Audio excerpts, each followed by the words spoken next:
Amma ba'd. Ikhwan dan akhwat yang sama-sama dimuliakan Allah Subhanahu wa taala, alhamdulillah pada kesempatan malam hari ini Allah Subhanahu wa taala memberikan kita nikmat yang luar biasa, nikmat sehat, nikmat iman, dan nikmatnya bermajelis, meskipun majelis kita majelis virtual, insya Allah tanpa mengurangi keberkahan majelis. Pada kesempatan hari ini sama-sama kita niatkan niat thalabul ilm, niat menuntut ilmu untuk menghilangkan kejahilan dari diri kita masing-masing. Ikhwati wa akhwati rahimakumullah. Tema kita pada malam kali ini yaitu tentang sebab-sebab mendatangkan pertolongan dari Allah Subhanahu wa taala. Pertolongan dari Allah Subhanahu wa taala dalam bahasa Arab kita mengenal namanya An-Nasr.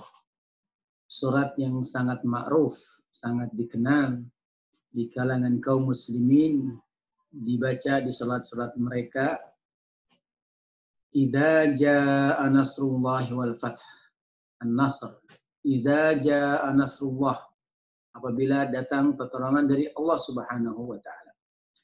Dan ayat-ayat yang lain yang menunjukkan kalimat nasr atau pertolongan dari Allah Subhanahu wa taala banyak sekali, dan pada kesempatan malam hari ini kita akan coba membahasnya, beberapa ayat yang terdapat dalam Al-Qur'an yang berkaitan secara langsung dengan An-Nasr ini.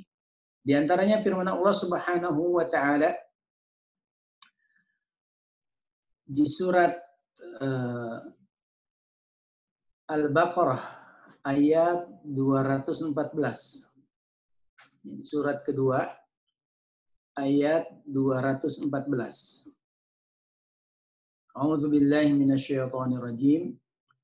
Am hasibtum an tadkhulul jannata wa lamma ya'tikum mathalul ladzina khalau min qablikum massathumul ba'sa wad-dharra wa zulzilu hatta yaqula ar-rasulu wal ladzina amanu mata nasrullah ala inna nasrallahi qarib.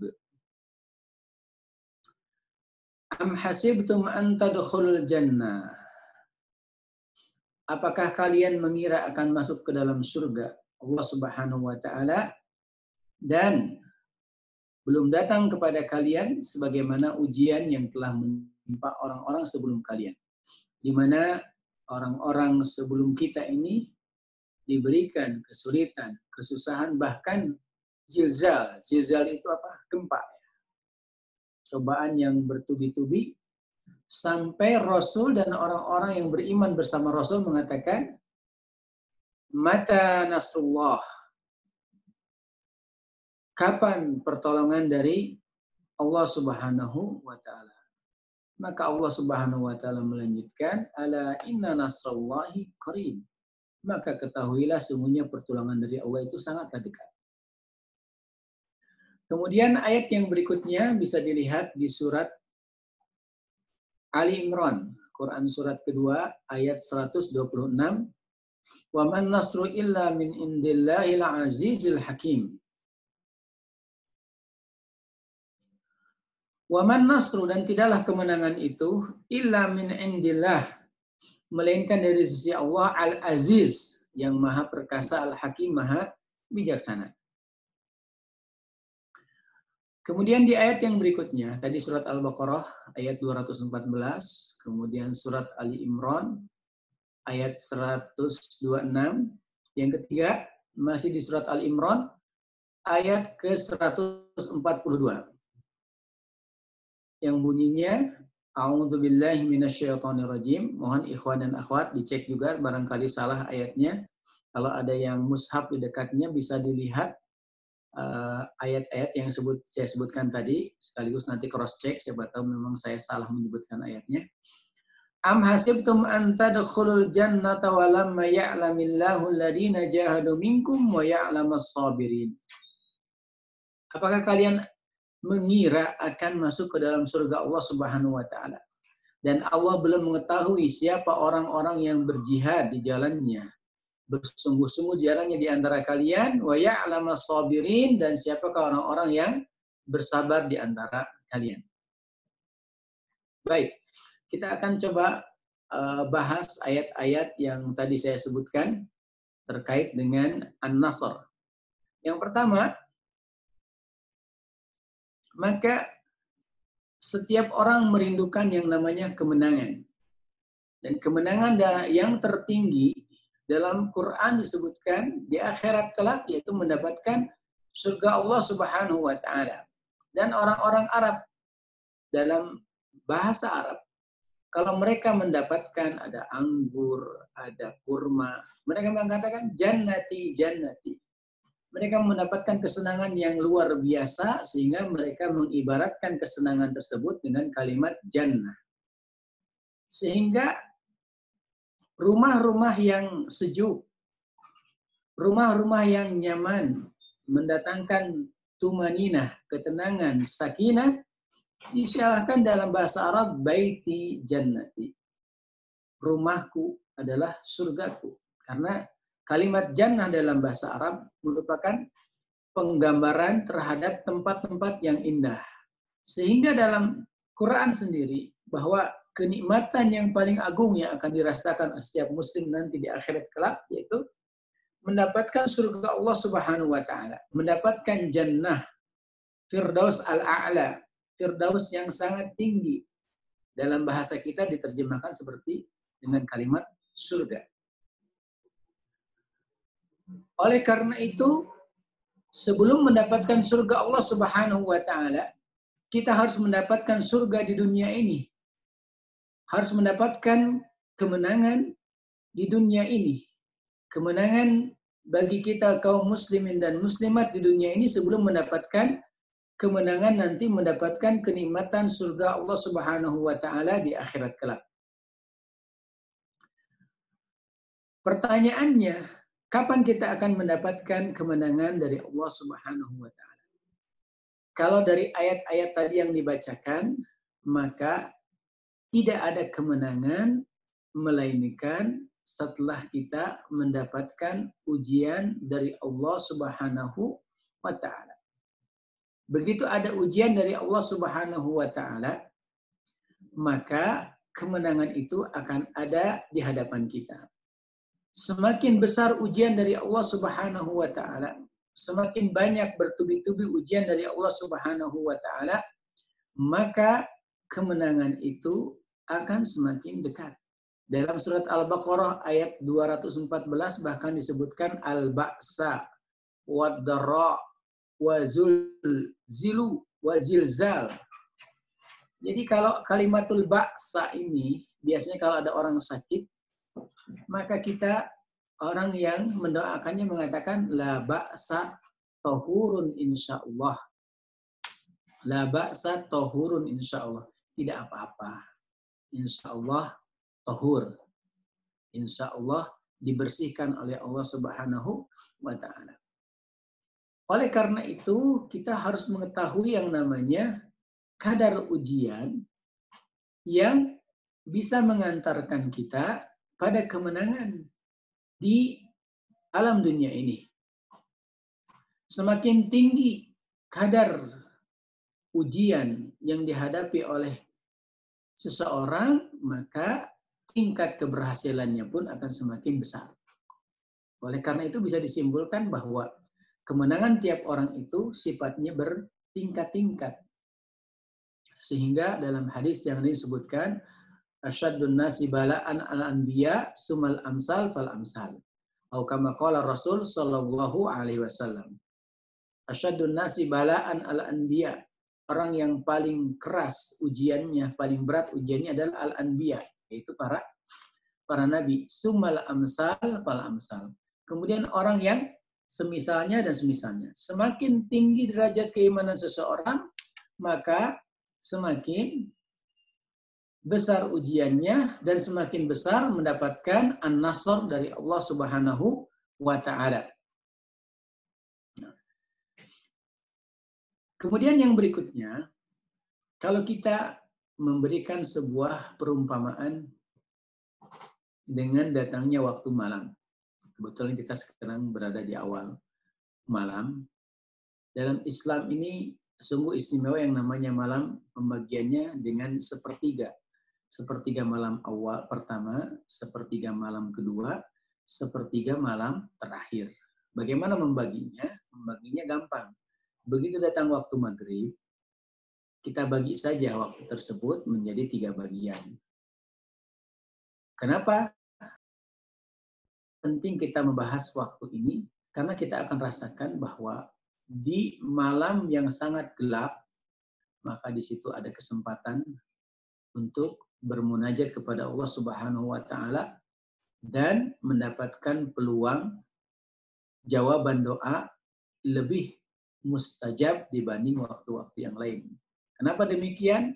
Di awal malam biasanya orang itu masih ramai. Ba'da maghrib pulang kerja, ba'da isya orang masih berkumpul. Paling banter jam 10 malam. Jam 11, jam 12, tambah malam, tambah gelap. Kemudian nanti ada sepertiga malam terakhir. Di mana di sepertiga malam terakhir ini dalam hadis yang sahih dikatakan Allah Subhanahu wa taala akan mengabulkan semua permintaan hamba-Nya yang meminta dan mengampuni semua hamba-Nya yang meminta ampun kepada Allah Subhanahu wa taala. Iwan dan akhwat rahimakumullah, kita paham. Semakin gelap malam, maka semakin mendekati waktu fajar. Semakin mendekati waktu terang benderang. Semakin hebat ujian, maka semakin dekat pertolongan dari Allah Subhanahu wa taala. Ala inna nasrallahi qarib. Maka ketahuilah bahwa pertolongan Allah itu sangat-sangat dekat. Jawaban ayat ini surat Al-Baqarah ayat 214. Pertanyaan dari Rasul dan para sahabatnya. Dan orang-orang yang menempuh jalan Rasul dan para sahabatnya, di mana mereka mengatakan, kapan pertolongan bagi umat Islam ini? Kapan kemenangan bagi umat Islam ini? Maka jawabannya ada di surat Ali Imran ayat 142. Am hasibtum an tadkhulul jannata walamma ya'lamillahu alladhina jahadu minkum wa ya'lamas sabirin. Apakah kalian mengira akan masuk ke dalam surga Allah Subhanahu wa taala dan Allah belum mengetahui siapa saja orang-orang yang berjihad di jalan Allah dan siapakah orang-orang yang sabar. Maka kuncinya untuk mendapatkan pertolongan dari Allah Subhanahu wa taala yaitu dengan 2 hal. Yang pertama, dengan berjihad di jalan Allah Subhanahu wa taala. Yang kedua, dengan bersabar. Bersabar terhadap 3 hal yang sudah kita pahami. Sabar itu, sebelum jihad, saya bahas yang kedua dulu. Sabar itu, yang pertama, sabar dalam ketaatan kepada Allah Subhanahu wa taala. Bahwa dalam ketaatan, menjalankan ketaatan kepada Allah Subhanahu wa taala dibutuhkan yang namanya kesabaran. Hal contoh yang paling mudah terkait dengan kesabaran, ibadah yang baru saja kita lalui, yaitu ibadah Ramadan. Ibadah Ramadan ini betul-betul yang namanya kesabaran diuji. Karena tidak ada orang yang berani berbuka kalau belum datang waktu maghrib. Meskipun kurang 1 menit, dia tidak berani untuk berbuka. Meskipun tidak ada orang yang tahu. Disitulah terkumpul yang namanya bagaimana orang dituntut bersabar untuk menjalankan ketaatan kepada Allah Subhanahu wa taala. Yang kedua, sabar dalam menjauhi maksiat. Yang namanya at-tarku, meninggalkan itu sebetulnya lebih mudah daripada melakukan. Makanya konsep Islam itu dalam menjauhi maksiat itu adalah saddud dari'ah, menutup celah. Maka salah satu contohnya firman Allah Subhanahu wa taala, La taqrabuz zina. Jangan mendekati zina. Bahasanya itu jangan berzina, bukan jangan berzina, tapi jangan mendekati. Ini saddu dari'ah, menutup celah. Karena kalau orang sudah mendekati, kemungkinan besar dia akan terjatuh. Dan ini kita dituntut untuk bersabar, sehingga dengan sabar ini memudahkan kita untuk tidak terjatuh kepada hal-hal yang lebih berbahaya. Contoh dalam Islam diperintah yang namanya bagaimana orang itu untuk menundukkan pandangannya. Kenapa? Kalau mata ini sudah dibiarkan terjatuh kepada banyak hal, maka dari pandangan jatuh ke hati. Dari hati sudah susah, tidak bisa dikendalikan lagi, sehingga akhirnya orang terjatuh dalam berbagai macam kemaksiatan atau hal-hal yang dilarang oleh Allah Subhanahu wa taala. Yang ketiga, sabar dari semua ketentuan Allah Subhanahu wa taala yang sifatnya tadi sunnah kauniyah. Contoh adanya bencana, adanya musibah seperti yang menimpa kita hari ini, adanya pandemi, adanya virus dan lain sebagainya, di mana setiap orang tidak bisa menolak tadi, melainkan menyikapinya dengan sabar kepada Allah Subhanahu wa taala. Poin yang pertama, tadi kedua sudah kita bahas, yaitu sabar. Poin yang pertama yaitu bagaimana kita bisa bermujahadah. Bagaimana kita berjihad. Jihad dalam artian yang pertama, jihad kalau dalam Quran disebutkan maka maknanya adalah al-qital. Berperang di jalan Allah Subhanahu wa taala, di mana pembahasannya panjang, kapan berlakunya, di mana dan lain sebagainya, ada ketentuan-ketentuannya dalam hukum Islam atau dalam ilmu-ilmu fikih dibahas. Jihad secara umum, secara bahasa adalah al-juhdu, yaitu kita bersungguh-sungguh. Bersungguh-sungguh dalam tiga hal tadi. Bersungguh-sungguh bagaimana kita meningkatkan ketaatan kepada Allah Subhanahu wa taala. Bagaimana kita bermujahadah agar tidak terjatuh dalam kesalahan dan dosa dan dalam hal-hal yang dilarang oleh Allah Subhanahu wa taala. Kemudian berusaha agar kita mencapai apa yang diinginkan atau dicita-citakan oleh kita kaum muslimin, mendapatkan kemenangan dari Allah Subhanahu wa taala. Selanjutnya, ikhwan dan akhwat rahimakumullah, maka kita bisa simpulkan untuk meraih an-nasr, pertolongan dari Allah Subhanahu wa taala, itu ada dua sebab. Yang pertama, ada sebab namanya asbab sunnah syar'iyyah atau asbab syar'iyyah. Yang kedua, ada sunnah kauniyah. Apa itu sunnah syar'iyyah? Bagaimana seseorang akan dekat dari Allah Subhanahu wa taala, selalu mendapatkan pertolongan dari Allah Subhanahu wa taala. Jauh dari kata kesulitan, jauh dari penyakit, jauh dari kebangkrutan, jauh dari hal-hal buruk, jauh dari semua hal yang tidak diinginkan. Keluarganya dijaga, anak-anaknya dijaga.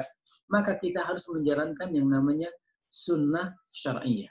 Apa itu sunnah syar'iyyah? Yang pertama, kita mengikhlaskan diri kita kepada Allah Subhanahu wa taala. Kita meningkatkan ibadah-ibadah kita kepada Allah Subhanahu wa taala.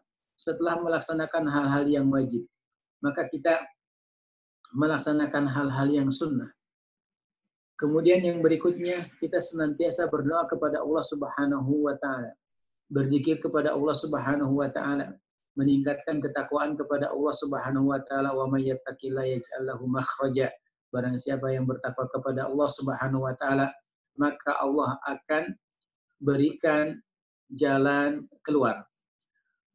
Ini tentu menjadi hal yang sifatnya sebab-sebab ibadah syar'iyyah ini menguatkan seseorang, mendekatkan posisinya kepada Allah Subhanahu wa taala.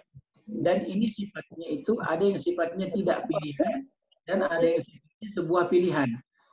Yang sifatnya tidak bisa memilih yaitu sebab-sebab yang wajib, seperti sholat 5 waktu, puasa, ibadah zakat yang wajib. Maka ini tidak ada kata istilah orang boleh memilih. Tetapi pada ibadah-ibadah yang lainnya, maka semua orang boleh memilihnya. Ada orang yang dibukakan oleh Allah Subhanahu wa taala untuk gemar bersedekah. Ada orang yang diberikan oleh Allah Subhanahu wa taala untuk gemar melakukan salat-salat sunnah.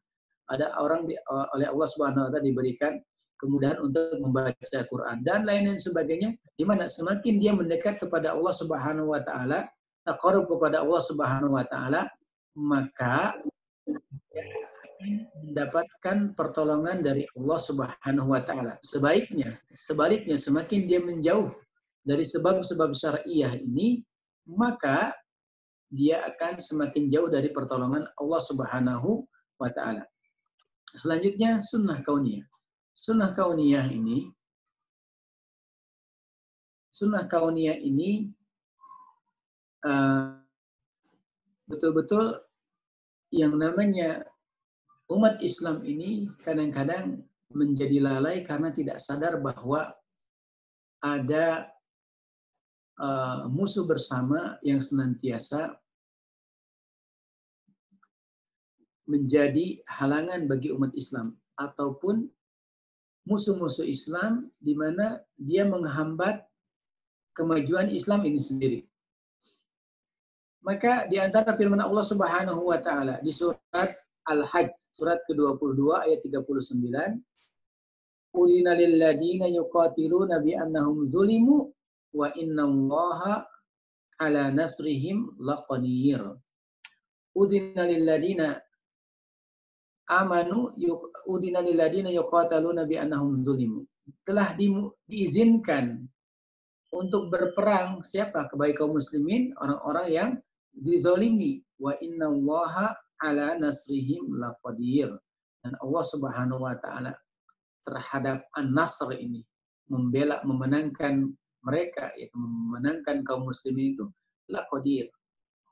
Mereka itu Allah Subhanahu wa taala sangat mampu untuk memenangkan kaum muslimin. Hadirin ikhwan dan akhwat yang sama-sama dimuliakan Allah Subhanahu wa taala.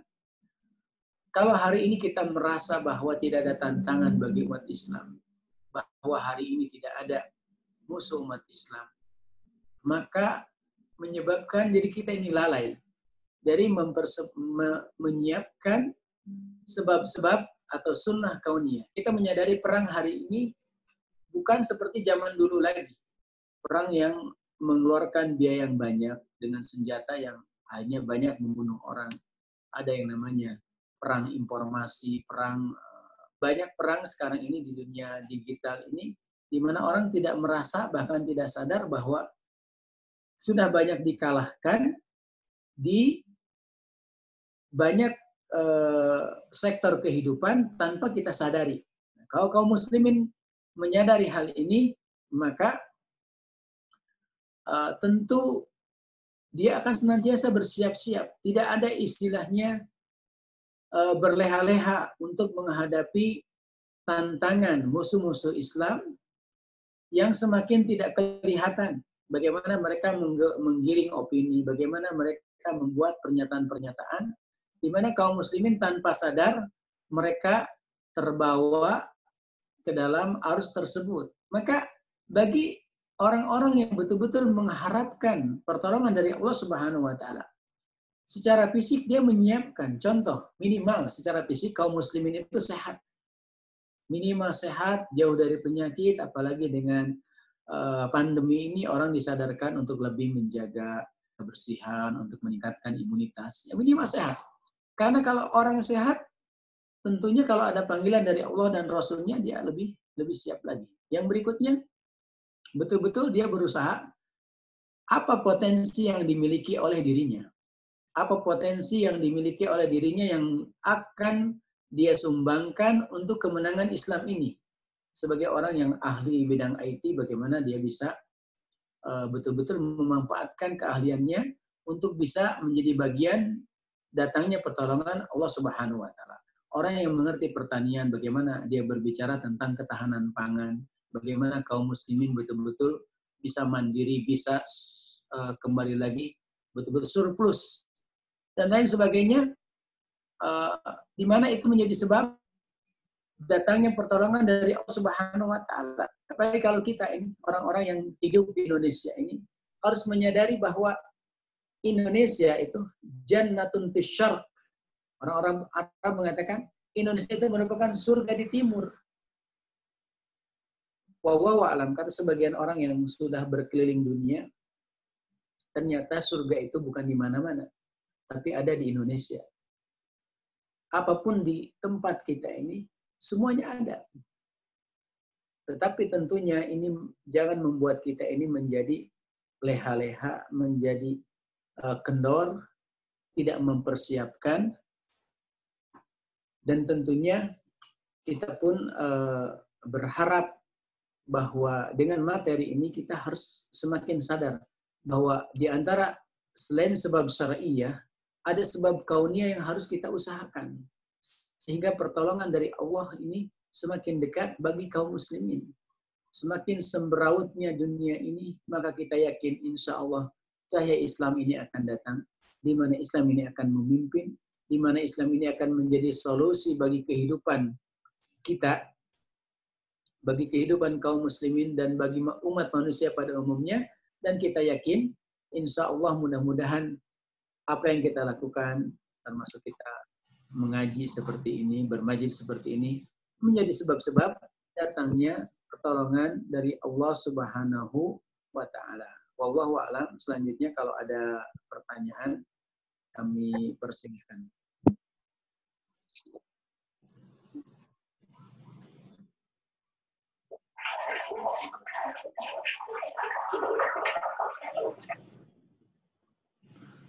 Silahkan kalau ada yang mau bertanya atau menambahkan materi ini, insya Allah dipersilahkan. Sebentar saya matikan dulu.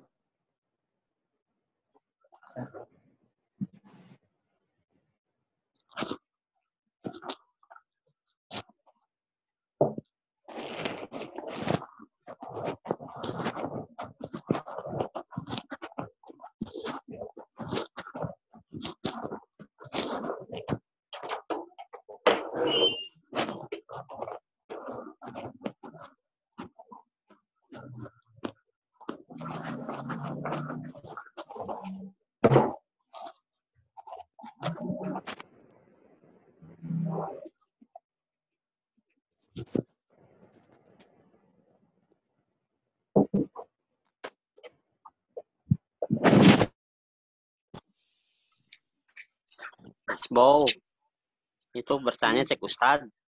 Siap. Silakan tanya, Mak.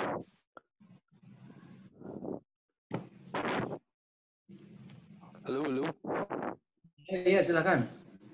Tad mau nanya, kalau misalnya udah wudu, misalnya udah habis sholat gitu, itu terus kita mandi, itu kan semua anggota tubuh, itu batal nggak, Tad? Ulangi pertanyaan, ulangi. Kan habis sholat masih ada wudu. Terus mandi. Ya, terus?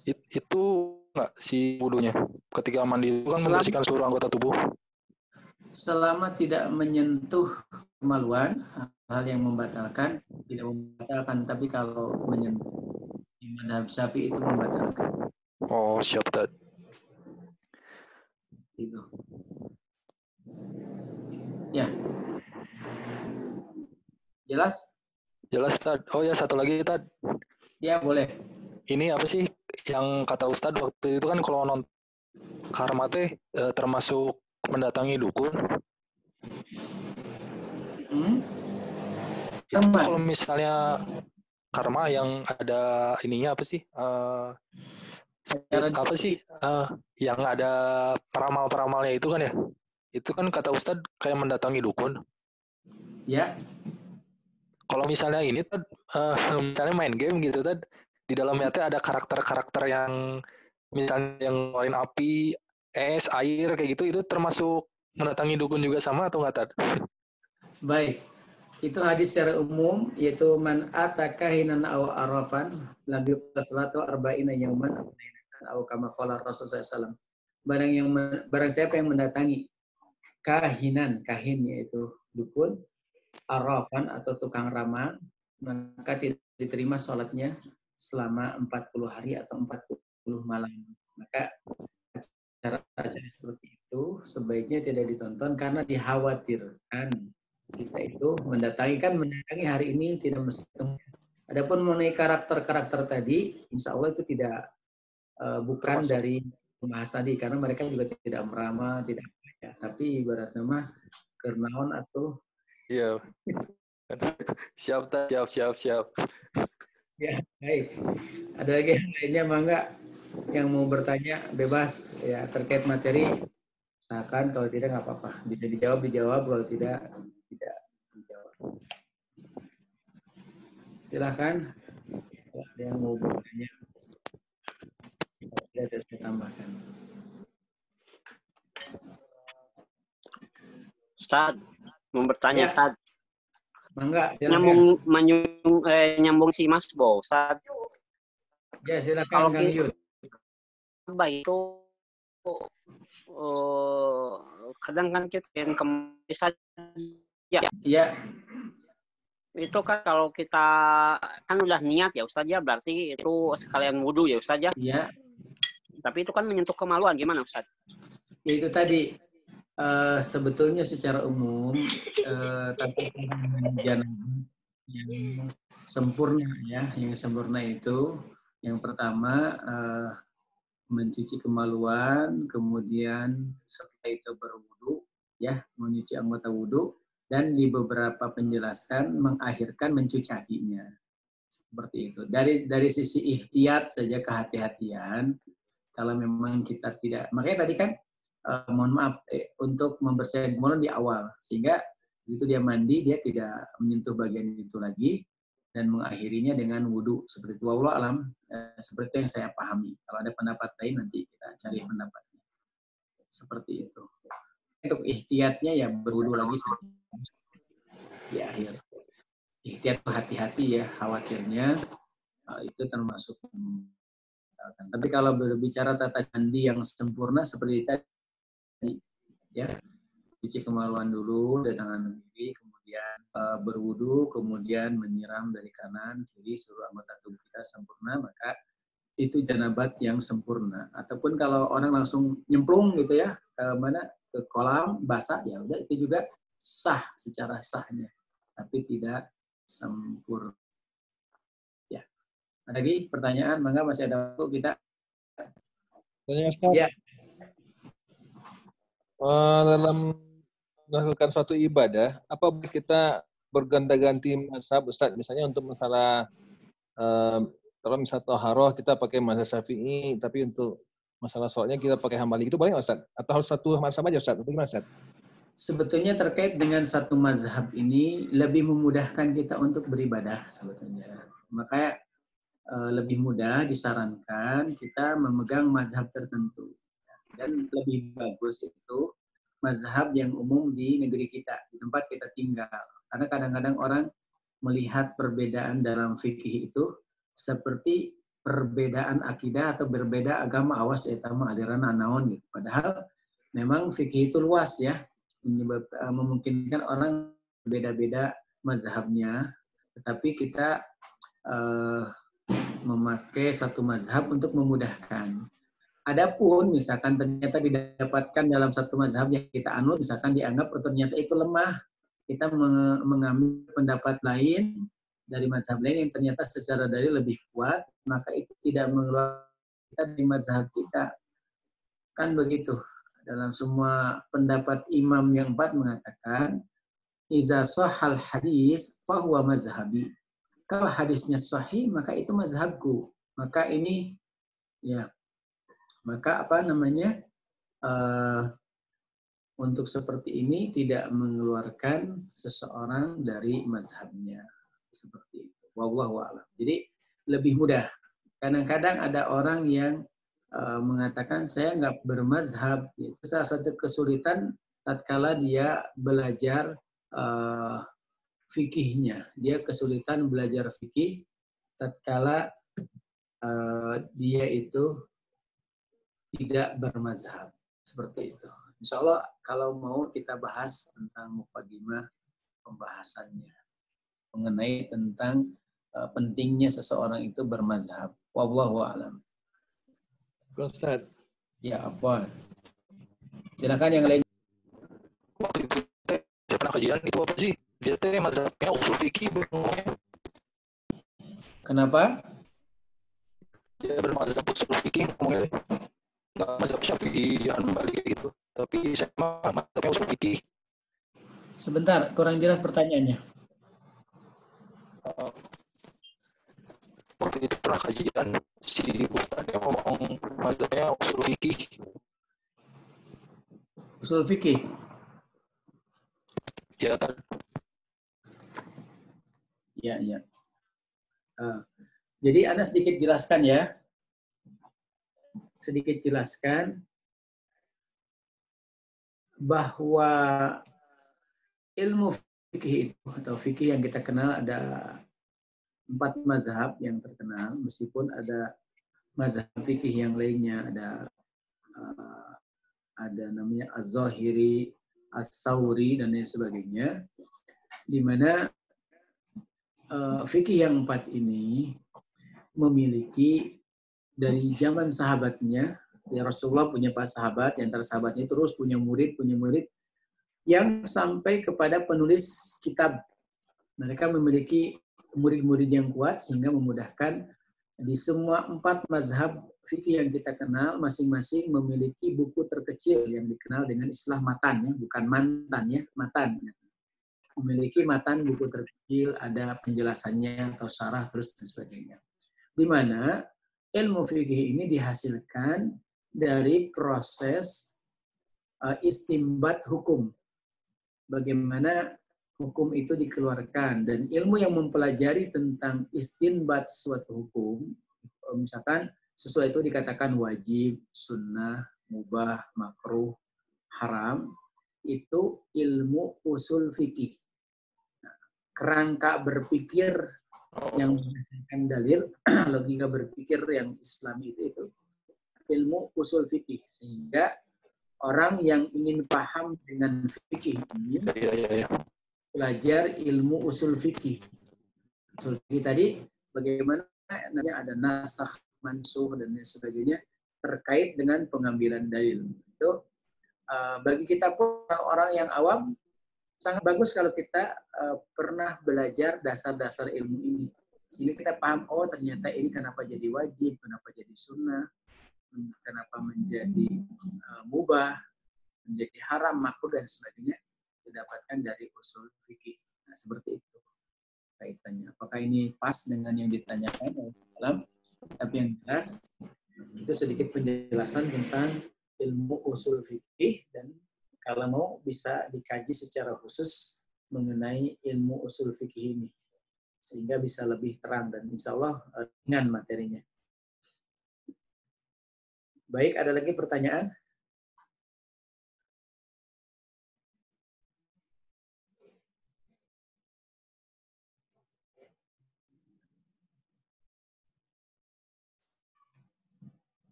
Tidak ada, insya Allah kita akhiri kajian kita di malam hari ini. Mudah-mudahan. Masih ada pertanyaan? Ustadz, itu ada yang di chat. Iya, sebentar. Saya lihat dulu. Sokas ya, sokas.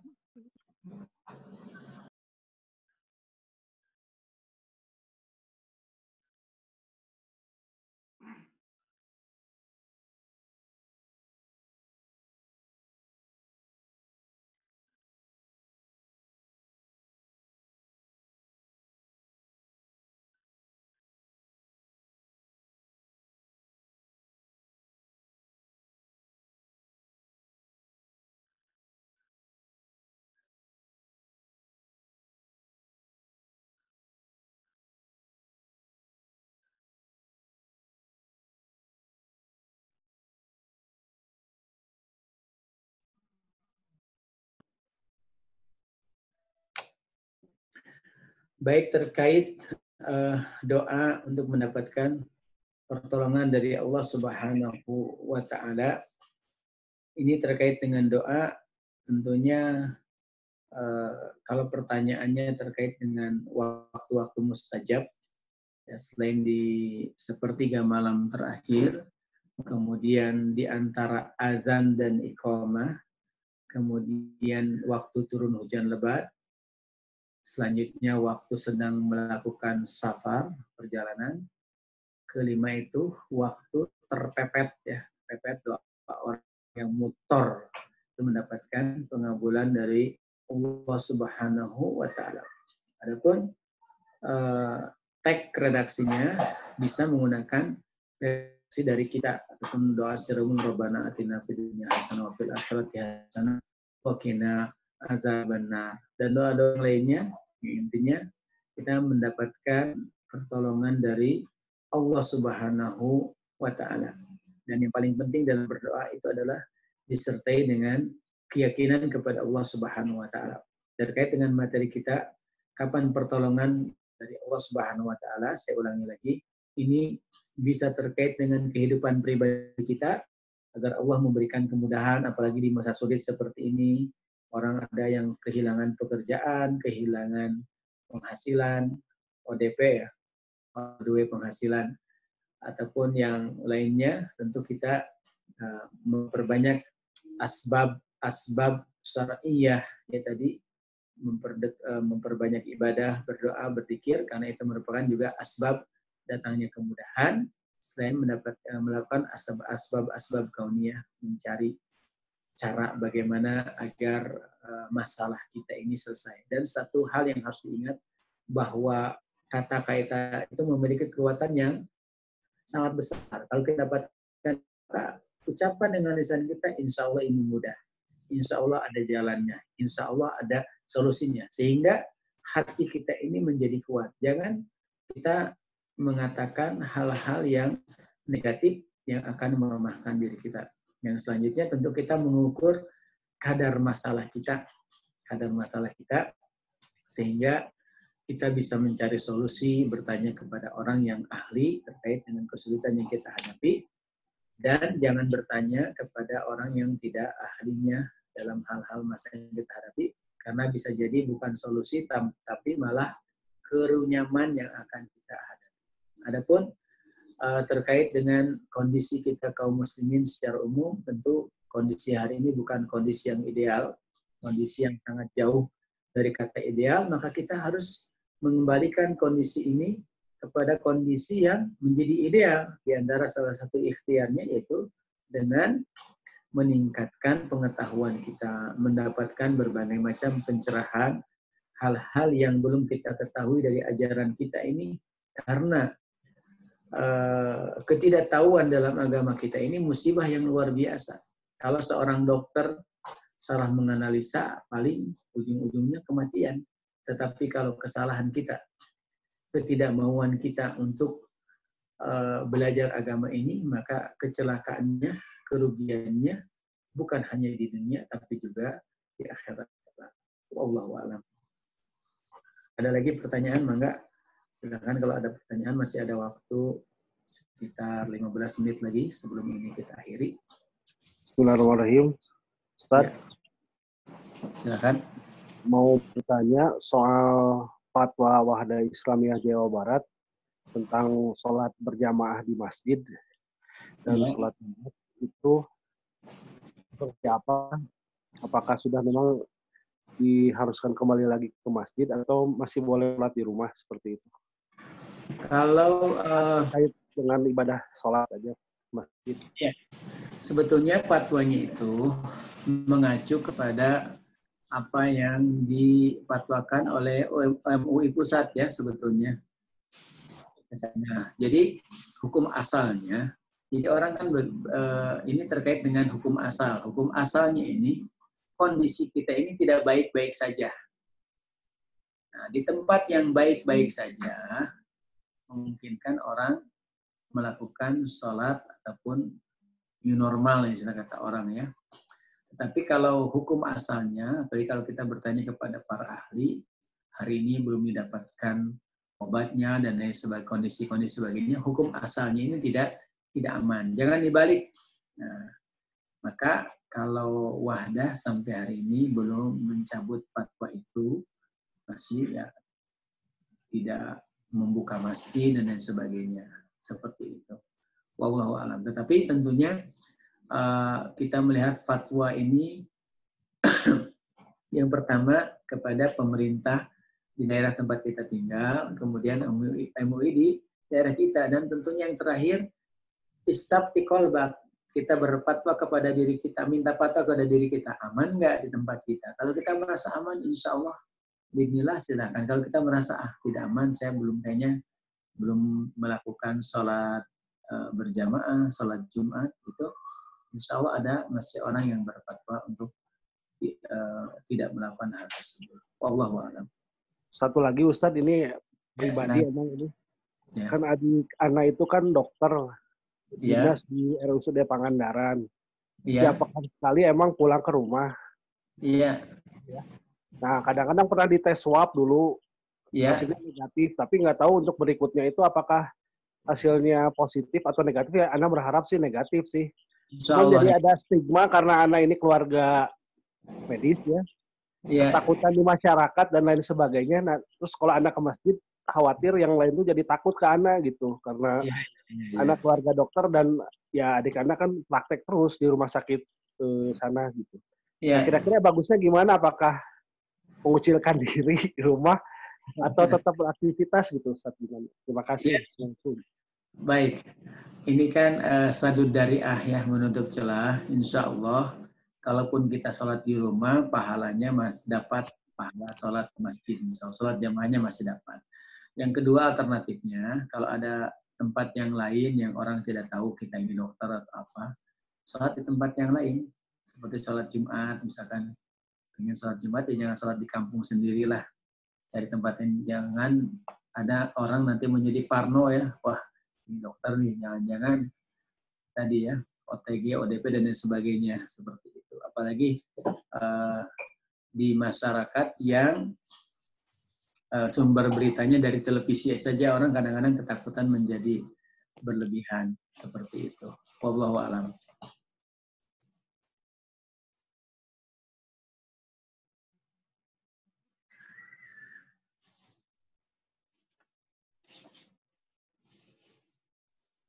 Baik, ada lagi pertanyaan? Kalau tidak ada, kita akhiri majelis ini. Jazakumullah khairan. Terima kasih atas perhatiannya. Insya Allah pada kesempatan berikutnya kita akan bahas lagi. Dan kalau ada misalkan pengen pembahasan, karena ini sifatnya tematik ya, yang setiap malam Rabu ini tematik, boleh mengusulkan misalkan pengen materi ini, mangga gitu ya, bisa diusulkan. Jazakumullah khairan, terima kasih atas perhatiannya. Yang benar dari Allah Subhanahu wa Ta'ala, yang salah mudah-mudahan Allah mengampuninya. Mudah-mudahan Allah Subhanahu wa Ta'ala memberikan kita taufik untuk terus bisa beramal soleh dan menjauhi berbagai macam hal yang dilarang oleh Allah Subhanahu wa Ta'ala. Wassalamualaikum warahmatullahi wabarakatuh. Waalaikumsalam warahmatullahi wabarakatuh. Waalaikumsalam warahmatullahi wabarakatuh.